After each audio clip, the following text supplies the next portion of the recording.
Dicen que la injusticia tiene un sabor particular, amargo como la hiel y frío como el mármol de una tumba antigua. No llega anunciada con tambores ni con truenos.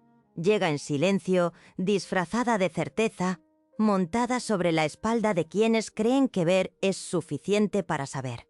Y cuando se instala en el corazón de una casa, lo corroe todo, desde los cimientos hasta las vigas más altas, hasta que lo que parecía un hogar se convierte en una jaula de sospechas y miradas envenenadas. La mansión de los Valmonte llevaba más de 200 años erguida sobre las colinas del norte, como una centinela gris que vigilara los valles con una mezcla de orgullo y melancolía. Sus muros de piedra calcárea habían absorbido generaciones de secretos, de llantos contenidos y de alegrías breves, y los pasillos interminables crujían bajo los pasos de los criados como si la propia madera guardara memoria de todo lo que había presenciado. Era una mansión bella y terrible a la vez, de esas que inspiran admiración desde lejos y un extraño escalofrío cuando se traspasa su umbral. Pero antes de que esta historia continúe y os lleve hasta los rincones más oscuros de esos pasillos, necesito pediros algo. Si estáis viendo este video, dejadme saber en los comentarios desde qué país nos acompañáis esta noche. Me hace mucha ilusión saber desde dónde llega vuestra compañía. Así que escribid vuestro país ahí abajo y continuemos juntos. Aquella mañana de octubre llegó envuelta en una neblina espesa que se pegaba a las ventanas como un presentimiento que nadie había invitado. El sol, si acaso existía detrás de aquella cortina gris, no logró colarse entre los visillos de encaje de la alcoba de la condesa Eloísa de Valmonte, quien despertó con la costumbre de tender la mano hacia el joyero de madera de cerezo que reposaba siempre sobre su tocador. Sus dedos encontraron el terciopelo interior del cofre, pero no encontraron las perlas. La condesa Eloísa era una mujer de 53 años que llevaba la elegancia como una segunda piel, sin esfuerzo y sin ostentación, con esa naturalidad soberbia que solo concede el haber nacido entre riquezas. El collar de perlas no era una joya cualquiera. Había pertenecido a su madre y llegaba hasta una bisabuela que lo había recibido de manos de un almirante como prenda de amor en tiempos de guerra. Perderlo no era simplemente perder un objeto. Era perder un hilo invisible que la ataba a todas las mujeres de su sangre que habían venido antes que ella. Registró el joyero con dedos cada vez más temblorosos, luego el cajón del tocador, luego el suelo de mosaico frío bajo la cama. No había rastro alguno del collar. Había desaparecido como si la noche se lo hubiera tragado en silencio, sin dejar ni la más mínima señal de su paso, sin violencia aparente, sin cerradura forzada, sin ventana rota, y en ese momento, antes de que la condesa pronunciara una sola palabra, el miedo ya había comenzado a transformarse en algo mucho más peligroso: la convicción. Llamó a su doncella personal con una sola campanada, ese gesto contenido y preciso que reservaba para los momentos graves, cuando la agitación debía ocultarse tras la compostura. Catalina, la gobernanta de más años en la mansión, llegó en menos de 2 minutos con el paso firme y el semblante neutro de quien ha aprendido a no mostrar sorpresa ante nada. Cuando la condesa le explicó lo ocurrido con una voz que intentaba mantenerse serena, pero que temblaba en los bordes, Catalina no parpadeó. Simplemente entrecerró los ojos con esa expresión de quien ya tiene una respuesta antes de haber hecho la pregunta. La noticia corrió por la mansión con la velocidad de un incendio que encuentra madera seca.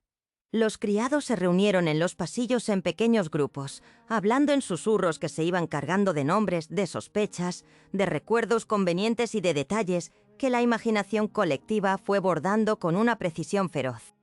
La servidumbre de las grandes casas tiene una memoria extraña.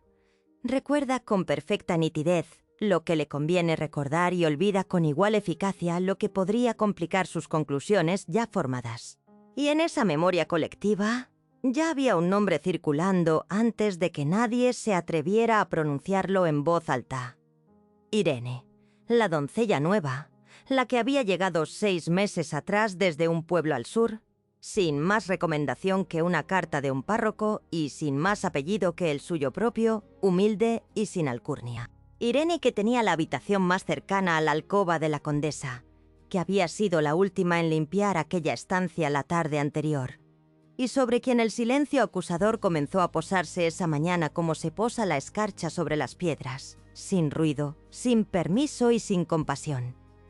Los pasillos de la mansión Valmonte tenían ese don terrible de amplificar los susurros y ahogar los gritos, de convertir la sospecha en veredicto antes de que nadie se molestara en buscar la verdad. Y mientras la neblina seguía pegada a los cristales y el desayuno se enfriaba en las bandejas de plata, la condena de una joven inocente se iba fraguando en los rincones, construida no con pruebas sino con prejuicios, no con hechos sino con conveniencia. La oscuridad más cruel, después de todo, no es la que apaga las luces, sino la que convence a los hombres de que ven con perfecta claridad cuando en realidad están completamente ciegos. Hay personas que nacen con la pobreza pegada a los talones como una sombra que no desaparece ni cuando el sol está en lo más alto. No es una pobreza que envilece ni que aplasta el espíritu, sino una pobreza que enseña, que endurece los huesos y afina el carácter con la misma paciencia con la que el río pule la piedra. Irene Casales era una de esas personas, de las que cargan su escasez como otros cargan su apellido, con una dignidad callada que no pide disculpas ni busca compasión. Había nacido en un pueblo pequeño al sur, de esos que no aparecen en los mapas importantes y que existen apenas como un puñado de casas blancas apiñadas alrededor de una iglesia de piedra antigua. Su padre había sido herrero hasta que las manos le fallaron, y su madre había lavado ropa ajena durante 20 años con la misma entrega silenciosa con la que reza quien no espera milagros, pero tampoco ha dejado de creer en ellos. Irene había crecido entre el olor del jabón de sosa y el sonido del hierro golpeado, aprendiendo desde niña que el único capital verdadero que nadie puede arrebatarte es el de la propia honra. Tenía 23 años cuando llegó a la mansión Valmonte con una maleta de cuero gastado, una carta del párroco de su pueblo y una determinación que no se veía a simple vista, pero que estaba ahí, firme como un clavo bien hundido en la madera.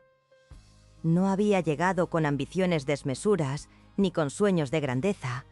Había llegado porque en su casa no había suficiente pan para todos y porque alguien tenía que cruzar la puerta de los grandes para que los pequeños pudieran seguir comiendo.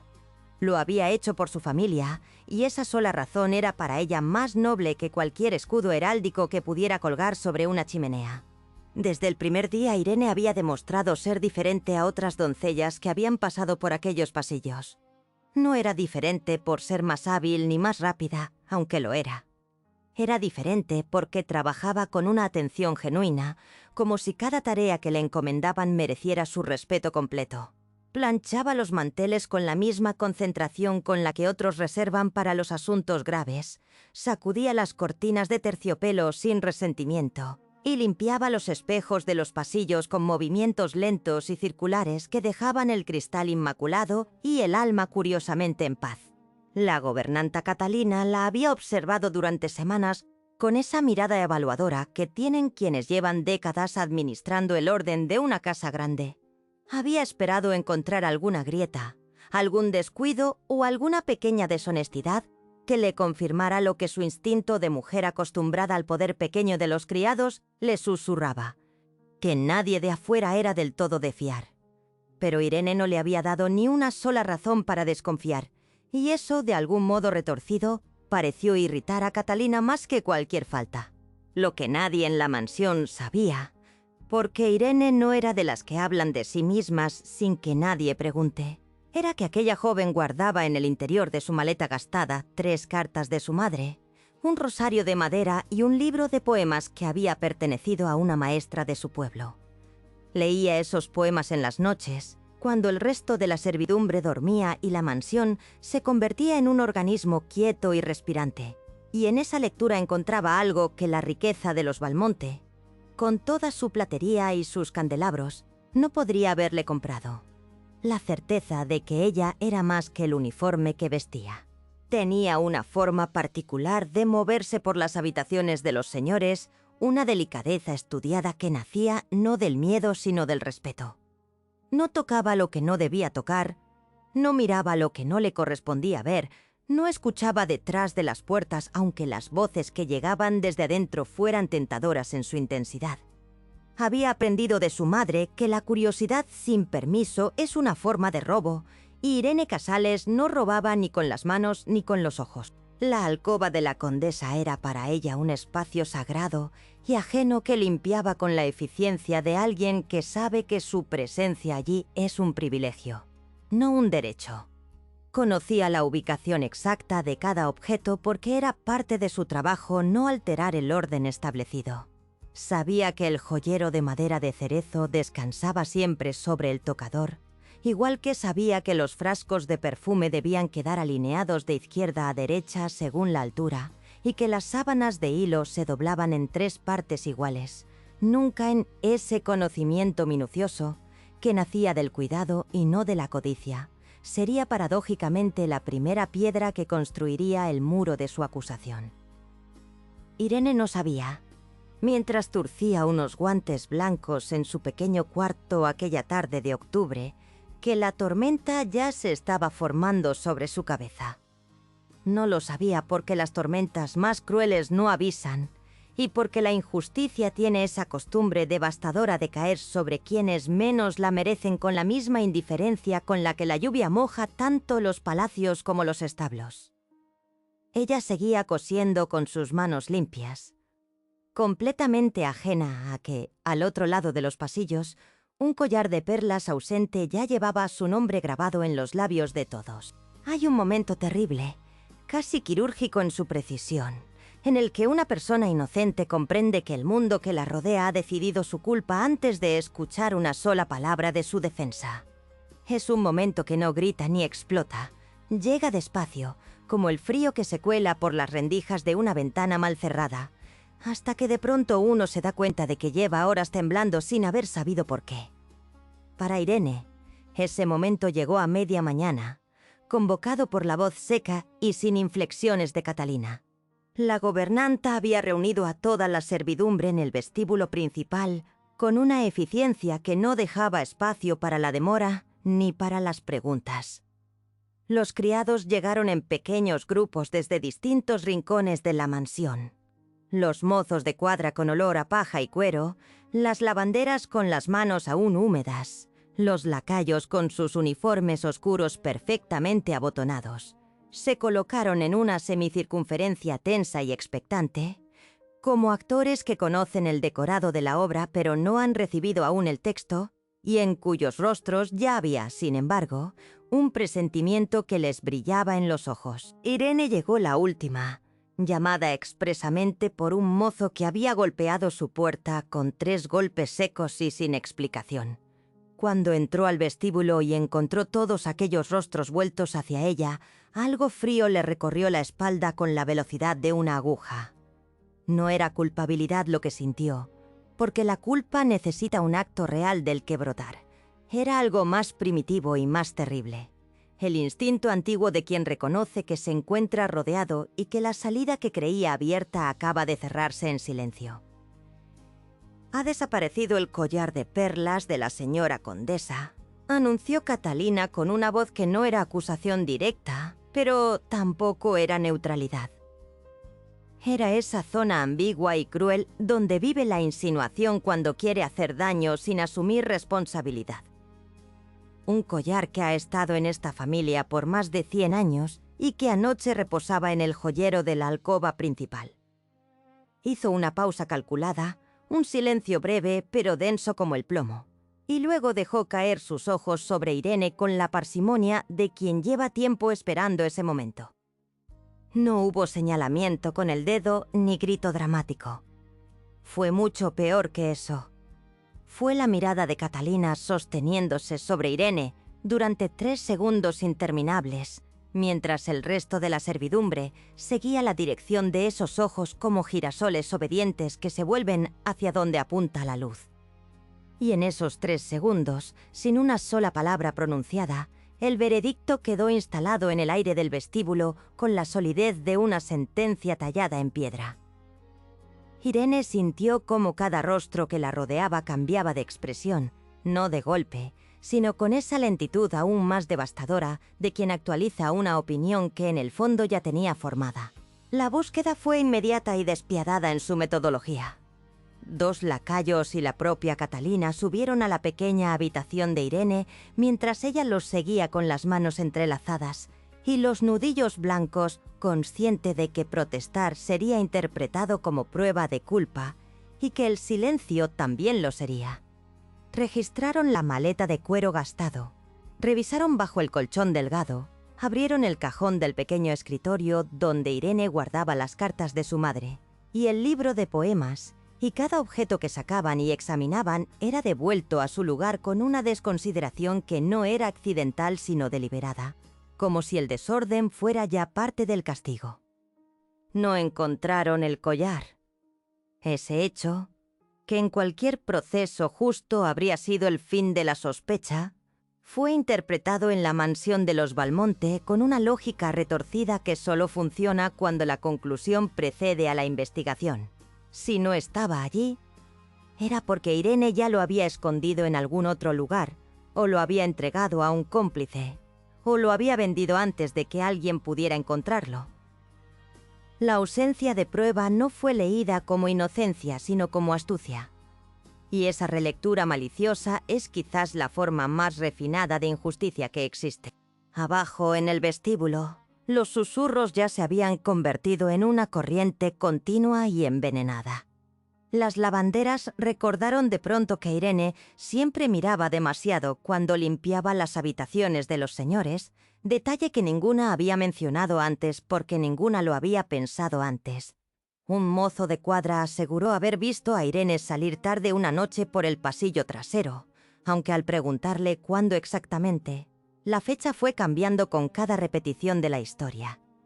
Así funciona la memoria colectiva cuando sirve a un propósito. Se va ajustando, se va puliendo, hasta que la mentira adquiere la textura y el peso de un recuerdo verdadero. Irene bajó las escaleras con Catalina detrás, y cuando entró de nuevo al vestíbulo y encontró esos mismos rostros que la habían conocido durante 6 meses, que habían compartido con ella la mesa de la cocina y el cansancio de las jornadas largas, sintió algo que no era exactamente tristeza, sino algo más parecido a una revelación dolorosa. Había creído, con esa fe ingenua de quien ha sido bien criado, que la convivencia generaba algo parecido a la lealtad. Descubrió en ese momento que la convivencia, cuando el miedo entra en la ecuación, solo genera la necesidad urgente de que el peso recaiga sobre otra espalda que no sea la propia.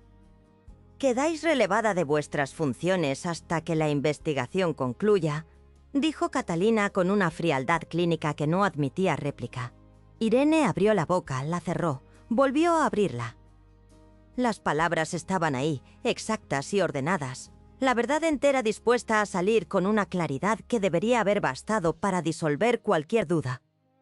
Pero comprendió, con una lucidez brutal que le dolió más que cualquier insulto, que la verdad no tiene valor alguno cuando nadie en la sala tiene disposición para escucharla. ¿Existen en el mundo ciertos hombres que han aprendido a observar antes de hablar? No por timidez ni por cobardía, sino porque en algún momento de su vida comprendieron que la mayoría de los errores humanos nacen de la prisa con que la boca se adelanta a los ojos. Alejandro de Valmonte era uno de esos hombres, aunque a sus 28 años todavía no sabía con exactitud si esa cualidad era una virtud que lo enaltecía o una carga que lo separaba de los demás con una distancia silenciosa y difícil de cruzar.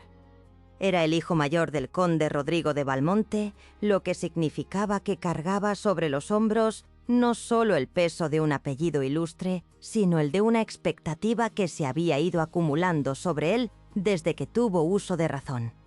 Había sido educado en los mejores colegios, había aprendido varios idiomas con la misma facilidad con que otros aprenden a montar a caballo, y había regresado a la mansión familiar hacía apenas un año después de pasar 3 en el extranjero, estudiando Derecho en una universidad del norte de Europa donde había descubierto que la justicia, en teoría, era una cosa hermosa y que en la práctica era con demasiada frecuencia el nombre elegante que se le pone al poder cuando quiere parecer razonable. Estaba en la biblioteca cuando escuchó el movimiento inusual de los pasillos aquella mañana.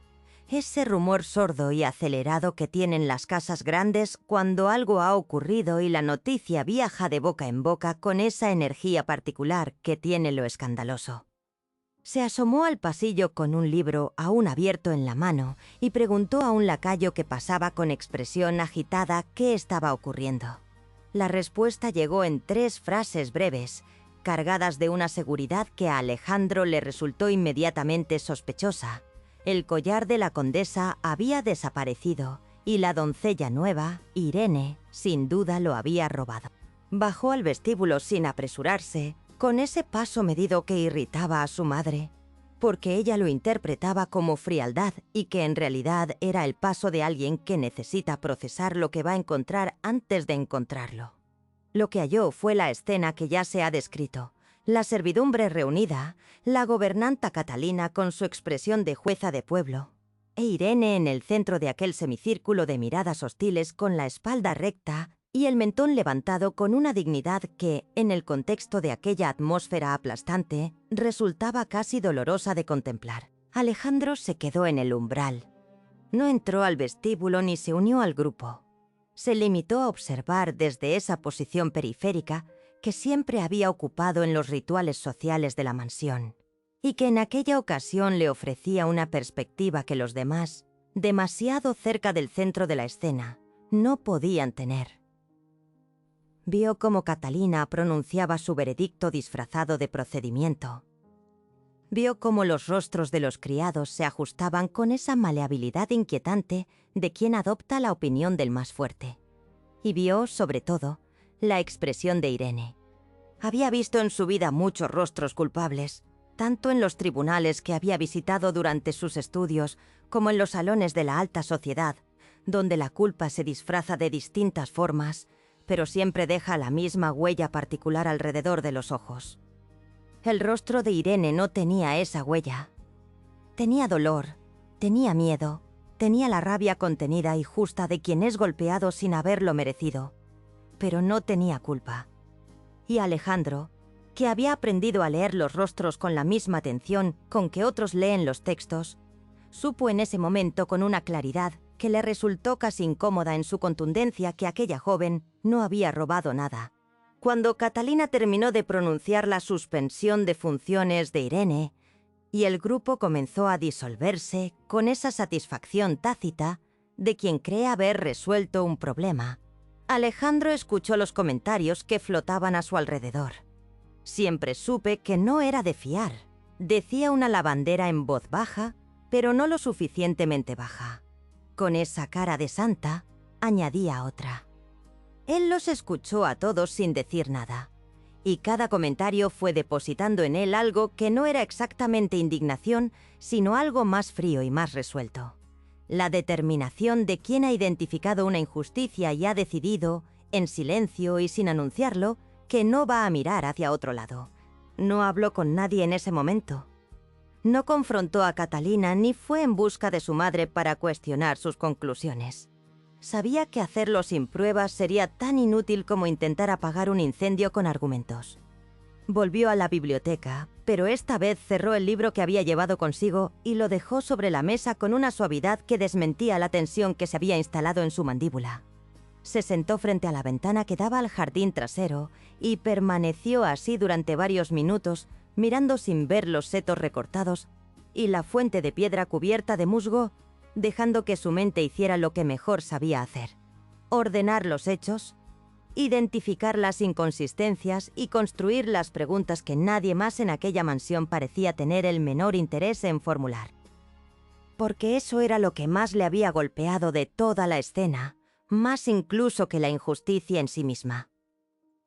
La ausencia total de preguntas. Nadie había preguntado si alguien más había tenido acceso a la alcoba. Nadie había considerado que el collar pudiera haberse extraviado en lugar de haber sido robado. Nadie había querido saber si Irene tenía o no una razón, un motivo, una historia que respaldara la acusación. La habían condenado con la misma ligereza con que se cierra una ventana cuando entra el frío, sin pensar demasiado, solo porque era la solución más cómoda y más cercana. Y Alejandro de Valmonte, hijo mayor del conde, heredero de un apellido que se suponía sinónimo de honor, no estaba dispuesto a que esa comodidad aplastara a una persona inocente mientras él miraba desde el umbral con un libro en la mano. La tarde había teñido los pasillos de la mansión con esa luz cobarde y anaranjada que no ilumina del todo ni deja tampoco la oscuridad completa, como si el propio sol dudara de si merecía entrar en aquella casa. Irene estaba sentada en el borde de su cama, con las manos cruzadas sobre el regazo y la mirada fija en el suelo de madera oscura, sin ver realmente las vetas ni los nudos de la madera, sino mirando hacia adentro con esa concentración involuntaria de quien intenta comprender cómo en unas pocas horas el world conocido se ha convertido en algo irreconocible. No lloraba, porque el llanto necesita cierta rendición que Irene aún no estaba dispuesta a conceder. El golpe en la puerta fue discreto pero firme, diferente al golpe apresurado del mozo de aquella mañana. Era el golpe de alguien que ha pensado antes de llamar, que ha considerado si debía hacerlo y ha decidido que sí, con esa clase de resolución tranquila que no pide permiso pero tampoco irrumpe. Irene tardó un momento en responder, y cuando abrió la puerta y encontró a Alejandro de Valmonte en el umbral, su primer impulso fue el de cerrarla de nuevo, no por descortesía, sino por ese instinto de autopreservación que desarrolla quien ha aprendido ese día que las personas en las que creía no merecían su confianza. «No he venido a repetiros lo que ya os han dicho», dijo Alejandro antes de que ella pudiera hablar, con una voz baja y sin el tono condescendiente que Irene habría esperado de alguien de su posición. «He venido porque creo que hay algo que no cuadra, y necesito que me contéis vuestra versión». Irene lo miró durante un segundo largo, evaluándolo con esa capacidad de juicio rápido que tienen las personas que han tenido que leer intenciones desde pequeñas para sobrevivir, y luego se hizo a un lado para dejarlo pasar. No porque confiara en él, sino porque la alternativa era quedarse sola con una injusticia que la estaba aplastando. No se sentaron. Irene se quedó de pie junto a la ventana pequeña y Alejandro permaneció cerca de la puerta, como respetando instintivamente la distancia que la situación requería, esa frontera invisible, pero real que separa a quienes nacen en lados distintos de la misma casa. Él le hizo preguntas concretas y ella las respondió con una precisión que lo sorprendió. ¿Qué hora había sido la última vez que limpió la alcoba de la condesa? ¿Qué había tocado y qué no? Si había visto el collar en el joyero, si alguien más había estado en esa habitación durante el día. Irene respondió todo sin adornar ni suavizar, con la austeridad de quien ha decidido que la verdad dicha de frente es la única arma que le queda. «El collar estaba en el joyero cuando limpié la alcoba», dijo con una firmeza que no era desafío, sino simple constancia de los hechos. «Lo vi porque al limpiar el tocador retiré el joyero hacia un lado y lo devolví a su lugar. Estaba cerrado como siempre». Alejandro asintió despacio, y en ese asentimiento Irene buscó con la mirada alguna señal de condescendencia o de esa incredulidad disfrazada de cortesía que a veces es más hiriente que la acusación directa. No encontró ninguna de las dos cosas. Encontró atención genuina y eso la descolocó más de lo que habría querido admitir. «¿Sabéis si alguien más entró a esa habitación después de vos?», preguntó Alejandro. Y la pregunta era tan simple y tan obvia que Irene sintió una punzada de amargura al darse cuenta de que nadie más en toda la mansión se la había formulado. Le dijo que no lo sabía, que su turno había terminado a media tarde y que desde entonces no había vuelto a acercarse a esa ala de la mansión. Alejandro guardó silencio un momento, mirando un punto indeterminado del suelo, y en ese silencio Irene notó algo que no supo nombrar del todo. No era la pausa del hombre que duda de lo que acaba de escuchar, sino la pausa del hombre que está encajando una pieza en un puzzle que ya tenía parcialmente construido en su mente. Fue entonces cuando algo en Irene se tensó de una forma diferente, no con miedo, sino con una desconfianza que era casi más incómoda que el miedo, porque venía envuelta en una pregunta que no podía dejar de hacerse. ¿Qué quería realmente este hombre? Los hijos de los condes no bajaban a las habitaciones de las doncellas suspendidas por altruismo puro. La vida le había enseñado que la bondad que llega desde arriba casi siempre carga consigo alguna expectativa, alguna deuda silenciosa que se cobra más tarde con intereses que nadie mencionó al principio. ¿Por qué os importa esto?, preguntó Irene de pronto, con una directness que cortó el aire de la habitación pequeña como una navaja. Alejandro levantó la vista del suelo y la encontró mirándolo con una franqueza que claramente no esperaba de una doncella suspendida y acorralada. No era una pregunta grosera, ni era una pregunta agresiva. Era simplemente la pregunta más honesta que podía hacerse en aquel momento. Y la honestidad de ella lo desarmó de una manera que ningún argumento razonado habría conseguido.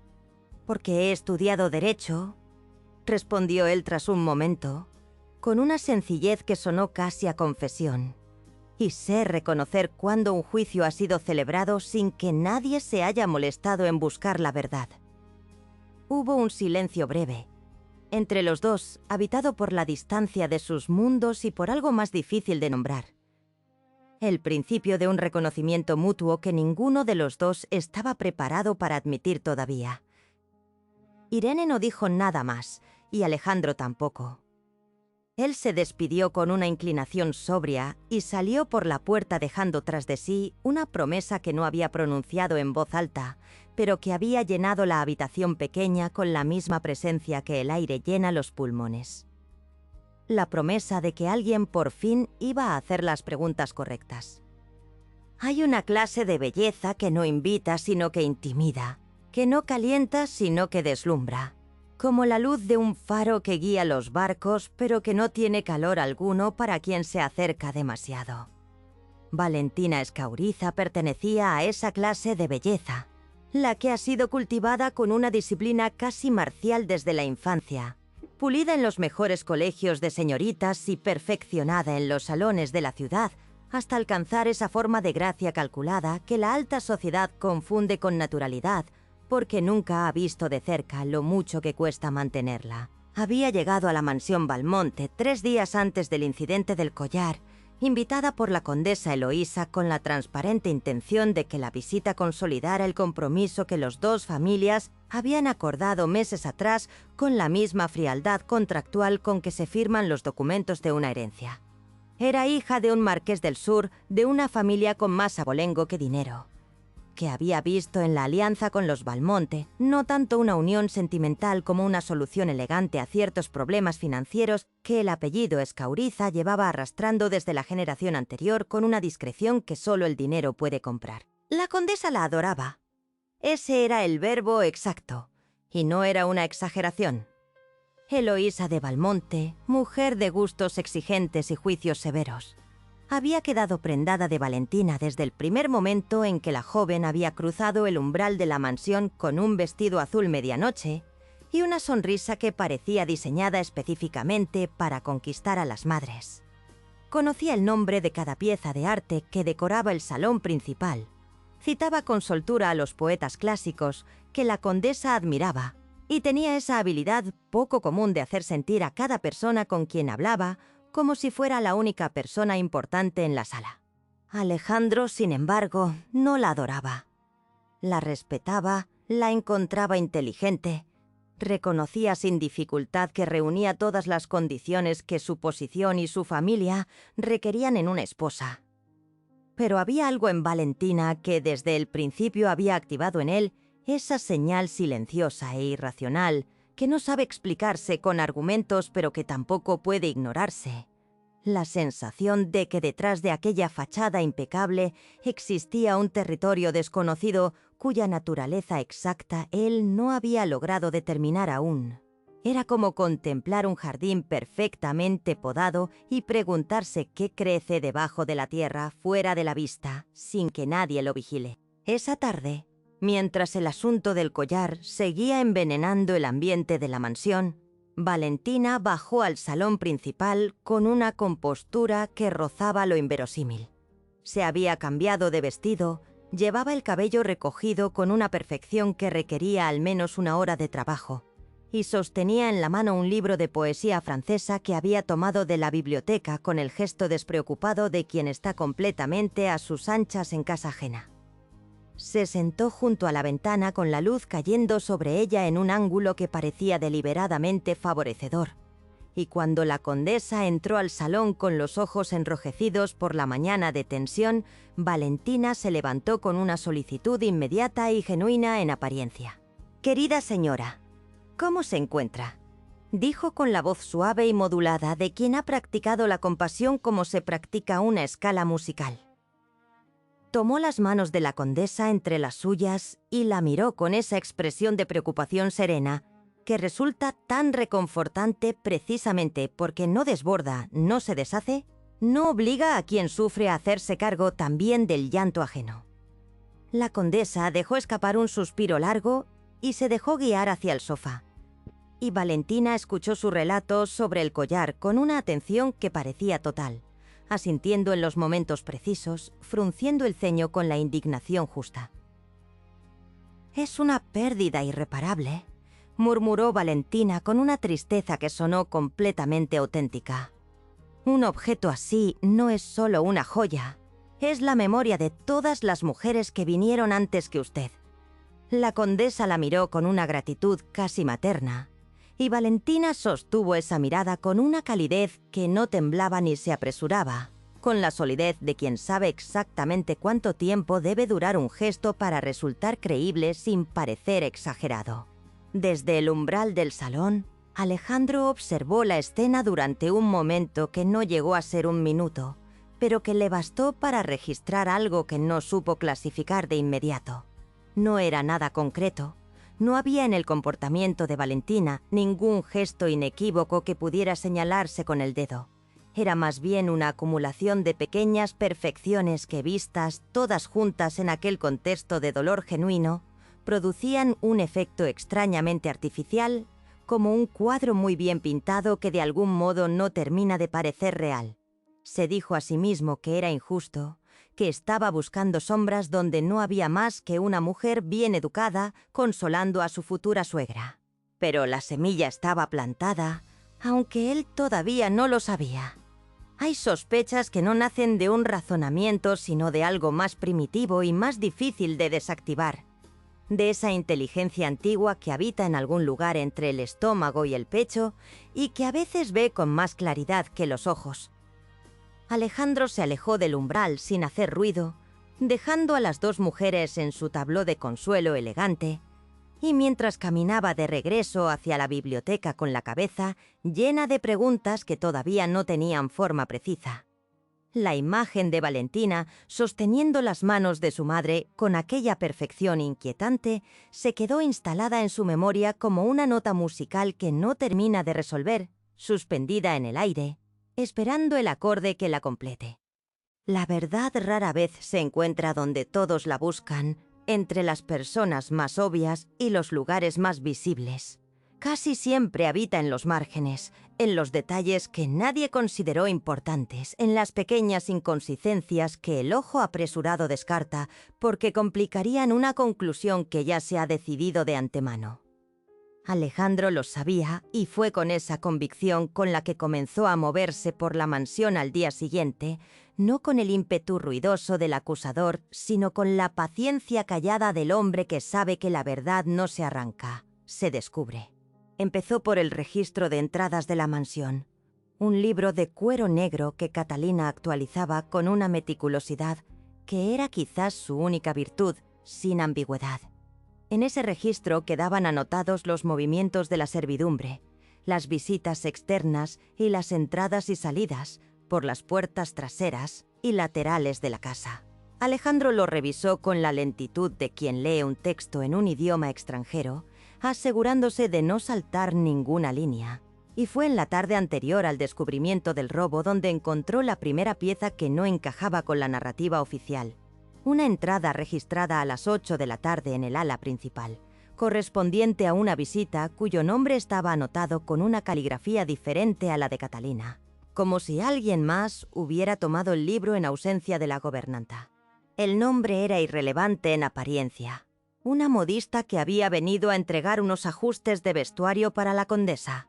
Pero Alejandro sabía, porque conocía los horarios de la casa con la minuciosidad de quien ha crecido entre sus paredes, que las entregas de costura se realizaban siempre por la entrada de servicio y nunca después del mediodía.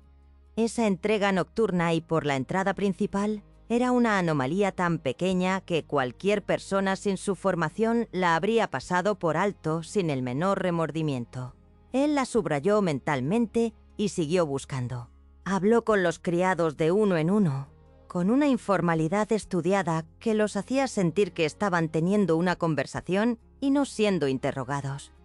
Comenzaba siempre por temas laterales, por el trabajo del día, por alguna observación sobre el tiempo o sobre la tensión que se respiraba en la casa, y poco a poco iba acercando la conversación hacia la noche del robo con la suavidad de quien no quiere asustar a un animal nervioso. La mayoría repetían la versión que ya circulaba como moneda gastada. Irene, la habitación cercana a la oportunidad. Pero uno de los mozos de cuadra, un hombre mayor de pocas palabras y menos imaginación, mencionó de pasada algo que heló a Alejandro en su sitio. Había visto, desde la ventana del establo que daba al jardín trasero, una figura femenina cruzar el jardín en dirección a la entrada lateral aproximadamente a las 9 de la noche. No había prestado mayor atención porque no era inusual ver a las doncellas moverse por la casa a esas horas con recados de los señores. Pero cuando Alejandro le preguntó si podía describir lo que llevaba puesto aquella figura, el mozo frunció el ceño con el esfuerzo de quien intenta recuperar un detalle enterrado bajo capas de noches similares y respondió que llevaba un vestido oscuro, no un uniforme de doncella. Los uniformes de la servidumbre de los Valmonte eran de color gris perla, inconfundibles a cualquier hora del día o de la noche. Alejandro se tomó su tiempo en no reaccionar. Agradeció al mozo con una calma que era casi sobrehumana, dado lo que acababa de escuchar. Y esperó a que el hombre volviera a sus tareas antes de dejar que la información aterrizara en toda su extensión. Una figura con vestido oscuro, no con uniforme de criada, moviéndose por el jardín trasero en dirección a la entrada lateral la noche del robo. Los vestidos oscuros en aquella mansión pertenecían a las señoras, no a la servidumbre. Y en esos días, la única señora de visita que no era de la familia era Valentina. Sin embargo, Alejandro tenía la suficiente disciplina intelectual como para no convertir una coincidencia en una certeza. La figura podría haber sido cualquier persona con un vestido prestado. Podría haber sido una visita externa no registrada. Podría ser incluso un error en el recuerdo del mozo, que había admitido haber bebido esa noche una copa de más para combatir el frío. Lo que tenía era una inconsistencia, no una prueba, y la diferencia entre una y otra era exactamente la distancia que separa la sospecha justa de la injusticia que él mismo estaba tratando de deshacer. Esa noche, Alejandro subió a la galería que recorría el piso superior de la mansión y desde allí miró hacia abajo, hacia el jardín cubierto por la oscuridad y la humedad del otoño tardío. Pensó en Irene en su habitación pequeña, suspendida de sus funciones, rodeada de un silencio que no era paz sino condena. Pensó en el mozo y su figura de vestido oscuro. Pensó en la entrada registrada con caligrafía ajena a Catalina, en la modista que llegó de noche por la puerta equivocada. Y pensó, aunque intentó no hacerlo, porque el pensamiento lo incomodaba con una profundidad que no era solo intelectual, en Valentina consolando a su madre con aquella perfección sin grietas que algo en él seguía negándose a aceptar como genuina. Las piezas no formaban todavía una imagen completa. Eran fragmentos dispersos sobre una mesa oscura, sin el contorno que los une y les da sentido. Pero Alejandro de Valmonte había aprendido en sus años de estudio que los casos más complejos no se resuelven con una revelación repentina, sino con la acumulación paciente de detalles que al principio parecen insignificantes y que solo revelan su valor cuando se colocan uno al lado del otro con la paciencia de quien confía en que la verdad, aunque tarde, siempre termina por tomar forma. Hay una soledad particular en la que cae quien decide creer en alguien cuando todo el mundo ha decidido lo contrario. No es la soledad del incomprendido ni la del rebelde que disfruta de su diferencia. Es una soledad más silenciosa y más pesada, la de quien carga con una verdad que nadie más quiere ver y que no puede dejar caer porque hacerlo sería una forma de traición que no sabría perdonarse. Alejandro conocía esa soledad desde hacía 2 días, y cada hora que pasaba se volvía más densa, más difícil de sostener sin que se notara en el semblante. La presión sobre Irene había aumentado con la velocidad implacable de las cosas que ruedan cuesta abajo. La condesa Eloísa, cuya paciencia con la situación se había agotado en proporción directa al tiempo que el collar seguía sin aparecer, había convocado a su marido a una conversación privada en el despacho de la que Alejandro no fue testigo, pero cuyos efectos llegaron hasta él con toda claridad cuando vio a su padre bajar las escaleras con esa expresión de hombre que ha tomado una decisión que no le complace, pero que tampoco tiene intención de revisar. El conde Rodrigo era un hombre de pocas dudas y menos matices, que había gobernado sus tierras y su casa con la misma filosofía que aplicaba a la cría de sus caballos. Orden, disciplina y ninguna tolerancia para los elementos perturbadores. «La muchacha debe marcharse antes de que acabe la semana», le dijo Alejandro esa tarde en el pasillo, con el mismo tono que usaría para hablar de una reparación doméstica pendiente. «Tu madre no descansará mientras siga bajo este techo, y honestamente no tengo razones para darle la contraria». Alejandro lo miró durante un segundo que se extendió más de lo que su padre esperaba, y dijo con una calma que le costó mantener que creía que la investigación no había concluido y que expulsar a Irene antes de encontrar el collar resolvía la incomodidad, pero no el problema. El conde arqueó una ceja con esa expresión de ligera sorpresa que tienen los hombres de poder cuando alguien a quien consideran bajo su autoridad les ofrece resistencia, y dio por terminada la conversación girando sobre sus talones. Alejandro subió a ver a su madre con la esperanza de que un argumento diferente pudiera tener más efecto en ella que en su padre. La encontró en su alcoba, sentada ante el tocador con el cofre de madera de cerezo abierto frente a ella, mirando el hueco donde las perlas deberían estar con una expresión que ya no era solo de pérdida material, sino de algo más profundo y más antiguo, el dolor de quien siente que el tiempo ha roto un hilo que creía indestructible. Alejandro sintió una punzada genuina de ternura hacia su madre en ese momento, y esa ternura le hizo más difícil decir lo que necesitaba decir. Le explicó con cuidado, eligiendo cada palabra con la precisión de quien sabe que el terreno es delicado, que había encontrado algunas inconsistencias en la reconstrucción de los hechos que merecían ser examinadas antes de tomar decisiones definitivas sobre Irene.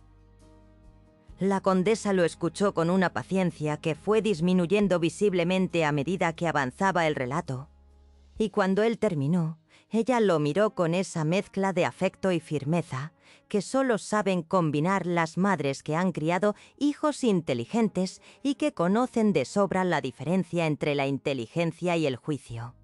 «Alejandro», dijo con una suavidad que no era debilidad, sino advertencia, «entiendo que tus estudios te han enseñado a buscar complicaciones donde otros ven simplicidad. Pero hay cosas que una madre sabe sin necesidad de pruebas. Y yo sé que esa joven tuvo acceso a lo que nadie más tenía». Él intentó continuar y ella levantó una mano con un gesto breve y definitivo. «Valentina lleva aquí 3 días y es la prometida de mi hijo.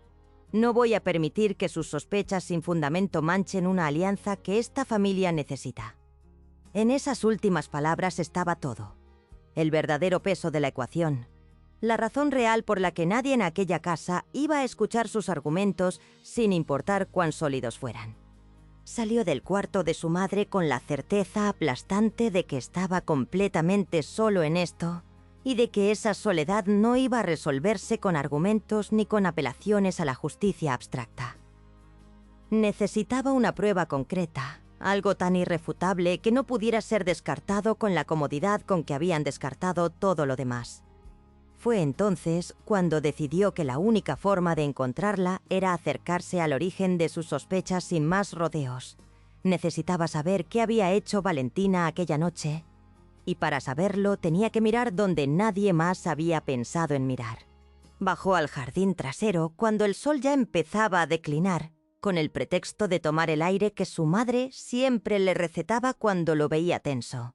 Caminó hasta la entrada lateral de la mansión, la misma que el mozo de cuadra había mencionado, y examinó el suelo de piedra con una atención que habría parecido excéntrica a cualquier observador casual. No encontró nada en el exterior.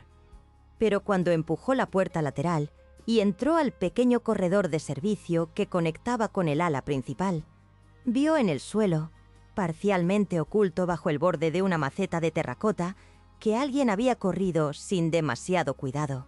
Un objeto pequeño y brillante que no debería estar allí. Era un cierre de metal dorado, del tipo que se usa para abrochar los estuches de joyería fina, con una inscripción diminuta en el reverso que Alejandro tuvo que acercar a sus ojos para leer. No eran las iniciales de su madre, eran otras, grabadas con una caligrafía diferente, elegante y reconocible para quien la hubiera visto antes en la portada de un libro de poesía francesa. Existen confrontaciones que no se planean sino que se acumulan, que se van construyendo en silencio durante días con la paciencia de quien no sabe que está construyendo algo hasta que de pronto lo tiene delante, completo y sin salida posible. Alejandro sostuvo el cierre de metal dorado en la palma de la mano durante un tiempo que no supo medir, sintiendo su peso insignificante y su significado devastador al mismo tiempo, como quien sostiene una astilla minúscula que acaba de extraer de una herida profunda y comprende que ahí estaba todo el dolor. Luego cerró los dedos sobre él y subió las escaleras con un paso que no era prisa sino resolución. Encontró a Valentina en la sala de música, sentada ante el clavicémbalo con los dedos, rozando las teclas sin llegar a presionarlas, como si estuviera a punto de tocar una pieza que había olvidado a mitad. Llevaba un vestido de terciopelo granate que contrastaba con la palidez calculada de su piel.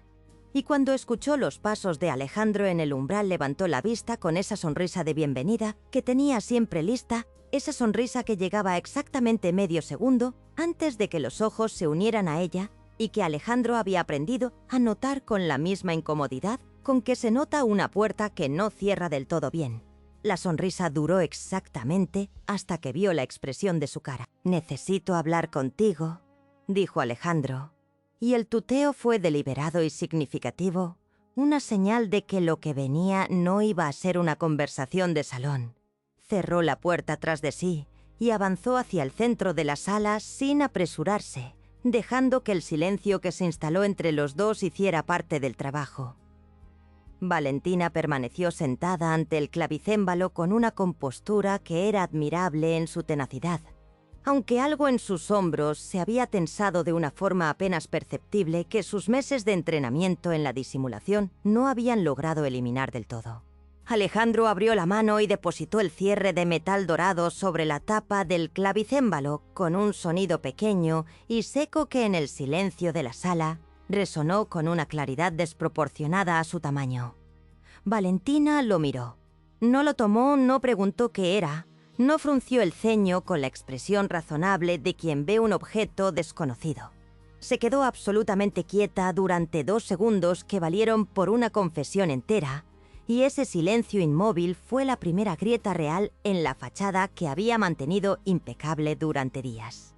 «Lo encontré en el corredor lateral», dijo Alejandro con una voz que se esforzaba por mantener plana, sin acusación en la superficie, aunque la acusación era el núcleo de cada sílaba. «Bajo la maceta de terracota que alguien movió sin demasiado cuidado. Tiene tus iniciales, Valentina». Ella levantó entonces la mirada del cierre y lo encontró a él, y por un instante fugaz y terrible Alejandro vio algo que no había visto antes en aquellos ojos. No culpa en el sentido convencional del arrepentimiento, sino el cálculo frío y acelerado de quien está evaluando en tiempo real cuántas salidas quedan disponibles y cuál de ellas tiene más probabilidades de funcionar. La primera salida que intentó fue la indignación.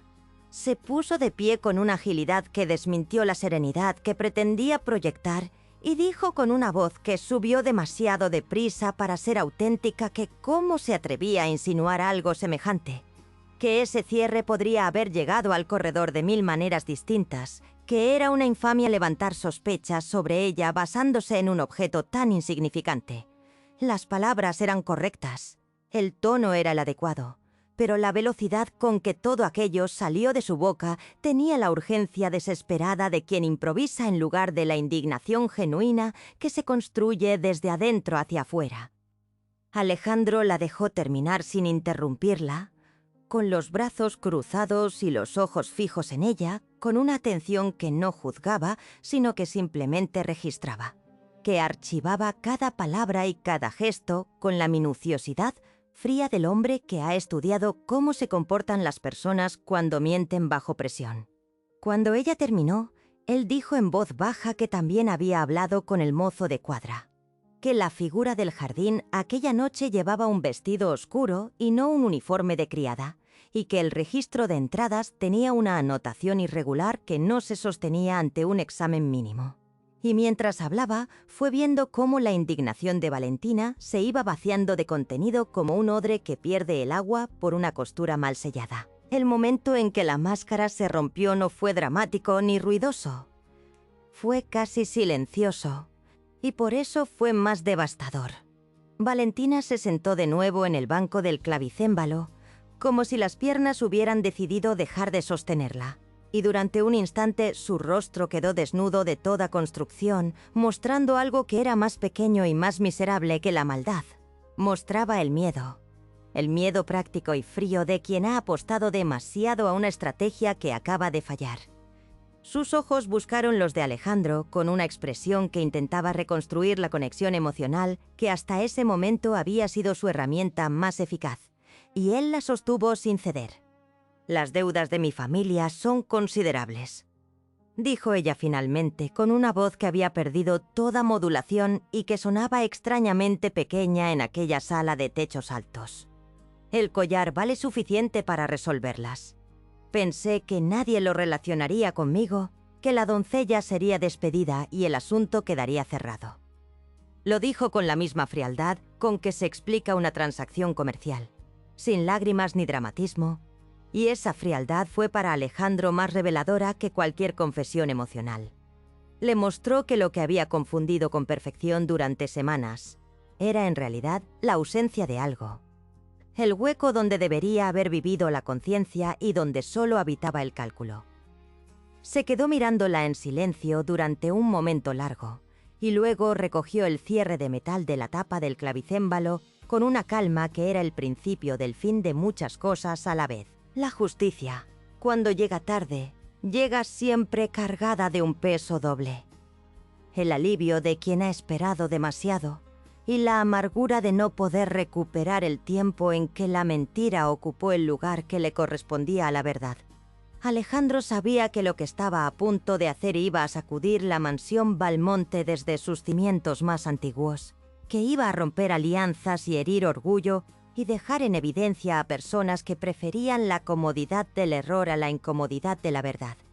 Y también sabía que no había otra forma de hacerlo que de frente, sin atajos ni concesiones, con la misma claridad con que la luz entra por una ventana cuando alguien por fin se decide a abrir las cortinas. Convocó a la familia y a la servidumbre en el salón principal a última hora de la tarde, con una autoridad que sorprendió incluso a su padre, que no estaba acostumbrado a que su hijo mayor tomara la iniciativa de aquella manera tan directa y tan resuelta. El conde Rodrigo llegó con el ceño fruncido y la pregunta en los labios, pero algo en la expresión de Alejandro lo disuadió de formularla. Había en el rostro de su hijo una firmeza que reconoció, quizás porque era la misma que él mismo había llevado en los momentos en que había tomado las decisiones más importantes de su vida. Se sentó sin decir nada. La condesa llegó después, con Valentina a su lado, y se colocó en el sofá principal con esa dignidad automática que no la abandonaba ni en los momentos más difíciles. Irene fue la última en entrar. llamada por un lacayo con un mensaje de Alejandro que simplemente decía que se le requería en el salón y que no tenía nada que temer. Ella había leído esas palabras 3 veces antes de doblar el papel y había subido las escaleras desde su habitación pequeña con los pies que querían detenerse en cada peldaño y la cabeza que le ordenaba seguir adelante. Cuando entró al salón y encontró a toda la familia reunida y a sus compañeros de trabajo dispuestos a lo largo de la pared en un silencio que era casi físico en su densidad, sintió la misma sensación de la mañana de la acusación, pero diferente en su dirección. Esta vez el centro de la sala no se sentía como una trampa, sino como un territorio que alguien había despejado para ella. Alejandro estaba de pie junto a la chimenea, con el cierre de metal dorado en la mano y varios papeles doblados que había extraído de su chaqueta. Comenzó a hablar con una voz que no buscaba efectos dramáticos, sino claridad. La voz del hombre que ha ordenado los hechos y los presenta en el único orden que tiene sentido. Explicó la inconsistencia en el registro de entradas, la figura del jardín que el mozo de cuadra había visto con un vestido que no era uniforme de criada, el cierre encontrado en el corredor lateral con iniciales que no pertenecían a nadie en aquella sala excepto a una sola persona. Y mientras hablaba, fue poniendo cada pieza sobre la mesa del salón con la parsimonia de quien sabe que no necesita gritar porque los hechos hablan con una voz que ningún volumen puede superar. El silencio de la acusación de Irene, aquel había sido un silencio cómplice, lleno de acuerdo tácito y satisfacción colectiva. Este era un silencio incómodo y cambiante, un silencio que se iba llenando de miradas que se buscaban y se evitaban, de manos que se tensaban sobre los brazos de los sillones, de respiraciones que se contenían como si el aire del salón hubiera cambiado de naturaleza. La condesa Eloísa fue palideciendo con una lentitud que era proporcional a la velocidad con que su mente procesaba lo que sus oídos estaban recibiendo, y en su rostro se fue instalando una expresión que era complejísima en su mezcla: incredulidad, vergüenza y algo que se parecía peligrosamente al dolor de quien acaba de comprender que su propio juicio la había traicionado de una forma irreparable. Cuando Alejandro terminó de exponer los hechos y preguntó a Valentina directamente si tenía algo que añadir, el salón entero giró hacia ella, con una atención unánime que no dejaba espacio para ninguna evasión. Valentina había permanecido sentada junto a la condesa durante todo el relato con una rigidez que iba aumentando a medida que avanzaba la exposición, como una estatua que se hubiera ido congelando progresivamente. Cuando la pregunta la alcanzó, se puso de pie despacio, y la dignidad con que lo hizo fue quizás lo último que quedaba de toda aquella construcción cuidadosa de meses. El último gesto de una fachada que se desmoronaba pero que caía sin perder del todo la forma. No hubo gran confesión en voz alta. Solo dijo, con una voz que había perdido toda calidez y toda modulación: «El collar está en el forro del bolso de viaje que tengo en mi habitación». Y luego se quedó de pie en el centro del salón, mirando un punto indefinido de la pared opuesta, con la expresión de quien ha apostado todo a una carta y ha perdido, y que tiene la suficiente inteligencia como para saber que no hay segunda oportunidad en esta mano. El conde Rodrigo se levantó de su sillón con la lentitud de un hombre que tiene 70 años de apellido sobre los hombros y que acaba de sentir todo ese peso de golpe, y salió del salón sin decir una sola palabra, que fue quizás la condena más elocuente que podría haber pronunciado. Fue Catalina, la gobernanta, la primera en romper el silencio que siguió a la salida del conde. Se volvió hacia Irene con una expresión que llevaba dentro algo que le costaba evidente trabajo sostener, una mezcla de rigidez profesional y de algo más suave y más difícil que asomaba por las grietas de su compostura habitual, y dijo con una voz que no era exactamente cálida, pero que tampoco tenía ya la frialdad de la acusación: «Os debemos una disculpa».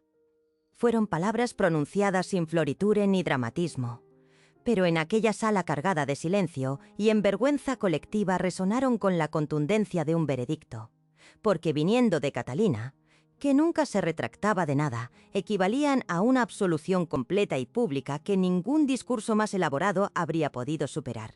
Dicen que la redención no llega nunca de la forma en que uno la imagina, que no viene acompañada de fanfarrias ni de gestos grandiosos, sino que se instala en silencio en los espacios que el dolor ha dejado vacíos, con la misma discreción con que la primavera ocupa los jardines que el invierno desnudó.